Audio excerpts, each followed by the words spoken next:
In today's video, I am going to teach you how to view document history in Pandadoc. When you want to confirm what happened to a document and when it happened, Pandadoc makes this easy by showing a clear activity timeline. This is especially useful for tracking progress on documents that have already finished the signing process, since the key milestones are already recorded. Start by going into your Pandadoc account and locating the document you want to review. Make sure you open the specific document that is marked as completed. This matters because completed documents typically show the full set of events, from when the document was created all the way through completion. Once you find the correct file, click to open it so you are viewing the document details.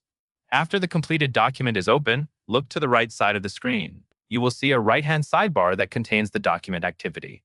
This is the area Pandadoc uses to summarize the history and important timeline events for that document. Take a moment to scan this panel, since it is designed to give you a quick, reliable overview without needing to dig through menus. In the Activity section, you will see several key dates listed.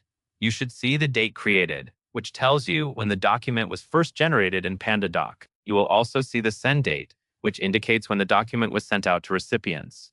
Next, you will see the completed date, which confirms when the document was fully finished, such as when all required parties completed signing or approval. If your workflow includes renewals, you may also see a renewal date. This is helpful for documents that need to be revisited or extended on a schedule, since it provides a clear reference point for future action.